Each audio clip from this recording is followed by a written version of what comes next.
Hi, I'm Ajay Sitaram, Cloud Architect here at Okta. In many organizations, there is a need to integrate with web services. So these web services could be of a SaaS application or an on-premise application that has its web services pass through an API gateway and are cloud accessible. In this sample, we use the Amazon Pet Store API to illustrate the use of the HTTP raw request card to invoke those cloud accessible API endpoints. It is based on the popular tutorial of making API requests part 1, part 2, and part 3 that I referred to you for a more detailed discussion. It begins with creating an HTTP connection setting, and you can choose from various authentication types. For the purpose of this sample, it really doesn't matter because the Amazon Pet Store API is an unauthenticated API. But we set it up with basic authentication so that you can use the Postman Echo Service to see how your API call is going out from Okta workflows. And this is very useful in troubleshooting.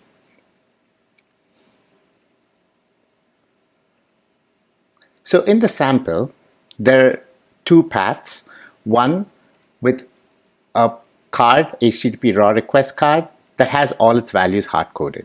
And this is typically how we begin development.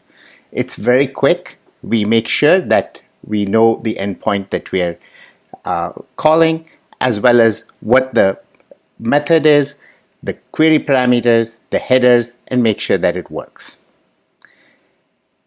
The other flow is how we can actually dynamically construct these query parameters and these header values based on values that are passed in as parameters to the flow. So we go through and show you some common cards that we use. The object construct, the object set and merge in cases that we don't actually know the key value and can't hard-code those. Being able to show you how to create outputs of the if-then card and be able to take those outputs of the if-then card and use it in cards downstream, as illustrated by the text compose card using the content length. Being able to take the string of the body response and be able to create an object out of it. And then being able to parse out of that object various fields, and then being able to perhaps pluck just the price value from all of those objects, being able to iterate through the objects and take each row and make an entry into an Okta table.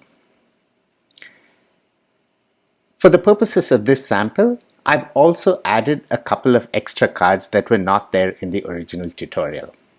And these go against the Postman Echo Service, so that one, we can see how to make those requests, but also be able to use it to troubleshoot.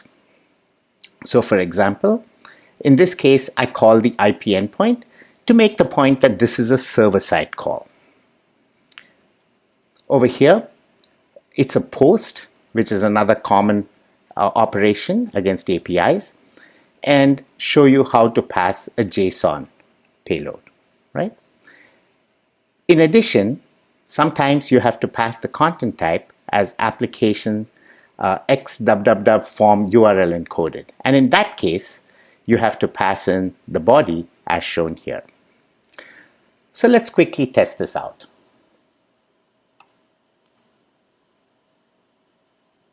First, I'm just going to go ahead and run this, and it will execute through that hard-coded flow path.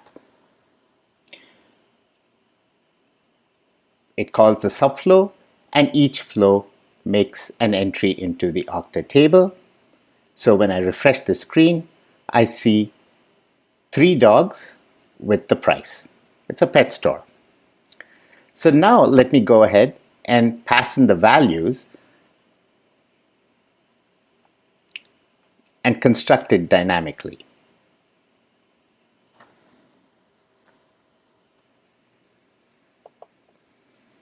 Shift this over to true. put in the URL.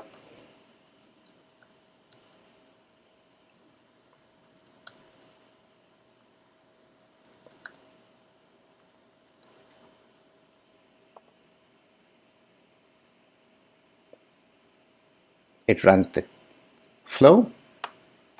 And then let me show you how useful it is to be able to call that Postman Echo Service.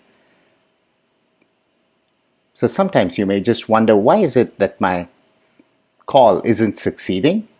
And then being able to look at that parameters that are going out from Okta workflows as a part of that HTTP call by going against the Postman Echo Service is really, really useful.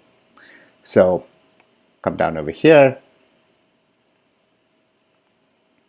You can actually see the headers that went through. In this case, it was basic.